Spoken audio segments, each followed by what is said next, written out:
परम पूज्य संत श्रवण सद्गुरु कबीर साहब, हमारे हृदय सम्राट सद्गुरु श्यामल साहब जी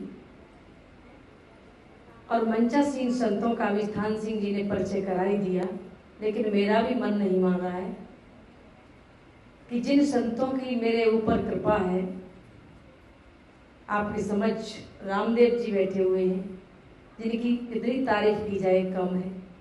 और बहुत समय से, हो सकता मेरी 8-10 साल की उम्र होगी, पास के गांव में साहब जी कुछ कथा कहने आए थे, तब से आपसे प्रेम है और आपकी वाणी तभी से मेरे हृदय में बहुत कुछ ऐसी वाणी अंकित है।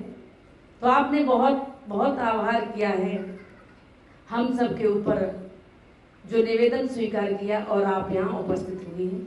उम्र काफ़ी है, फिर भी अपने जीवन में बहुत अच्छा प्रचार और प्रयास करते रहते हैं कि जितना लोगों को लाभ मिले। आपका आश्रम भी है कुर्रा में और वहाँ नित्य नए नए कार्य होते रहते हैं। जनसंपर्क, पूरे जनमानस को कुछ न कुछ प्रयास के द्वारा उन्हें लाभान्वित करते रहते हैं। बहुत बहुत आपका धन्यवाद। और उमेश कबीर जी, जो यहाँ आकर वास्तविक यहाँ की जनता पर अपना स्नेह और अपनी वो सूक्ष्म दृष्टि रखते हैं, जो अपने देश विदेश घूमकर अनुभवों को इकट्ठा करते हैं। अभी 15 दिन हिमालय की गुफाओं में साधना करके आए। कभी कभी फोन पर भी उन साधनाओं के विषय में चर्चा होती रहती है। तो हमने कहा साहब जी, केवल हमसे चर्चा करने से काम नहीं चलेगा, आपको प्रोग्राम में आना पड़ेगा।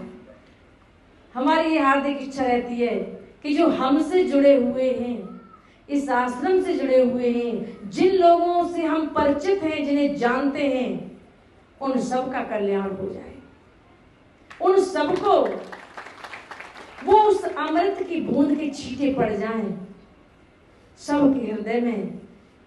जैसे हम आज दीपावली के उपलक्ष्य में आप घर में दीपक जलाते हो। दीपावली पर 3 काम मुख्य होते हैं कि सफाई करना और मिठाई बनाना और दीपक जलाना। यही तो 3 मुख्य हैं। इसके अर्थ को कितने लोग समझते हो, बात अलग है। तो घर की हम 8 दिन 15 दिन से सफाई करते हैं, कोना कोना झाड़ते हैं, झाड़ू लेके आते हैं। और कल नीटू आई तो 3 झाड़ू हमारे आश्रम पे लेके आए कि आश्रम का भी कोई काना गंदा न रह जाए। सफाई करते हैं और मिष्ठान बनाते हैं। माताएं बहनें बड़े चाव से रात रात भर खोवा इत्यादि बनाकर अच्छे अच्छे पकवान बनाती हैं और अंत में शाम को आप दीपक जलाते हो। ये तो एक प्रत्यक्ष शारीरिक और घर से संबंधित सफाई और मिठाई और दीप जलाना हो गया। अब इसी चीज को हम आध्यात्मिक दृष्टि से देखें कि मेरे अंतःकरण की सफाई कैसे और कौन करेगा और कब करेंगे हम। क्या आपने ये अनुभव किया है कि मेरे भी तो किसी कोने में वो ईर्ष्या का धूल या वो गंदगी लगी हुई है, वो क्रोध की धूल जमी हुई है, वो लोभ की, मोह की, अहंकार की, वो सूक्ष्म वासनाओं की, वो जलन की, ईर्ष्या की। क्या हमारा कर्म, हमारा धर्म ये नहीं कहता है कि हम उस धूल को भी सफाई कर लें? कितना अच्छा शुभ दिन तो ये है कि जैसे अमावस्या की अंधेरी रात में और कोई जुगनू भी चमक जाता है तो मुझे ऐसा लगता है कि उसने टॉर्च जला दी, मुझे राह दिखा दिया। उस अंधकार में जैसे मेरे जीवन में सांसारिक इच्छाओं का और गंदगी का पर्दा पड़ा था, अंधकार था, और गुरुदेव ने जैसे जन्म लेके एक बहुत बड़ा प्रकाश फैला दिया।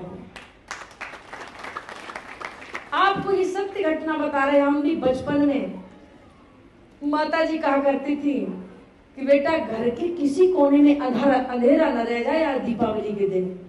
दीपक यहाँ भी लगाना, वहां भी लगाना, उस कोने में लगाना, लकड़ी रखी है वहां भी लगाना, कंडे रखे वहां भी लगाना, एक एक कोने में। तो काफी रात तक खोज खोज के कोई कोना अंधेरा न रह जाए, दीपक जलाते थे, मोमबत्ती जलाते थे बड़े चाव से।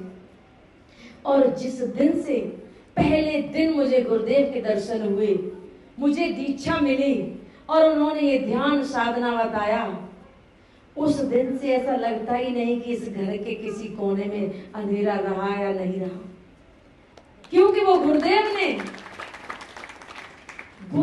उस ज्ञान का दीपक जला दिया हमारे जीवन में। वैसे बाहर की दीपावली तो कोई 70 साल का, कोई 80 का, कोई 90 का, और दीपावली मनाते मनाते, दीपक जलाते जलाते इतना बुजुर्ग हो गया है। लेकिन याद रखना, इस अंधेकरण की कोठरी में जब तक गुरु के ज्ञान का प्रकाश नहीं होगा, तब तक इसके अंदर अंधकार नहीं मिटेगा। तो आज कितना एक मेल है कि उस अंधकार के, घर के अंधकार को हम दीपक से दूर करते हैं, और अंधकार के अंधकार को हम गुरु दर्शन के और सत्संग सुन के दूर करते हैं। जो हमारे गुरुदेव ने इस धरा पर जन्म लेके, महिपाल ने अभी जो भजन सुनाया था वो पूरा किया। और मंचासीन जो हमारे संत भगवान आते हैं, उसमें 4 चांद लगा दिए। कोई डॉक्टर यहाँ बैठा हो तो ज्यादा विश्लेषण कर सकता है, मुझे इतना नहीं।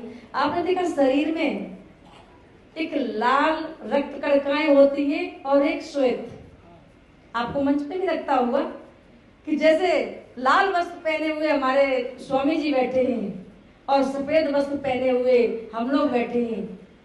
जिस तरह इस मंच की शोभा है, उसी तरह मेरे शरीर में दोनों तरह के ये खून होते हैं, एक लाल और एक श्वेत, और दोनों का अपना अपना काम होता है और दोनों की ही जरूरत है। एक खून को शुद्ध करता है, एक पूरे शरीर में प्रवाहित करके हमें स्वस्थ रखता है। और ये सब संभव हो पाया है हमारे गुरुदेव की प्रेरणा और उनकी ज्ञान से।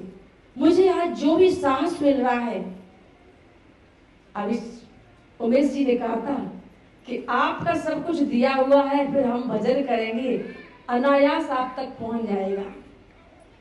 तो वैसे ही यदि हम कुछ कर भी रहे हैं, तो निश्चय ही आप सब संतों की प्रेरणा से वो शक्ति, वो ऊर्जा मुझे मिली हुई है, जो आज हम इस सद्मार्ग पर आगे अग्रसित होते हैं।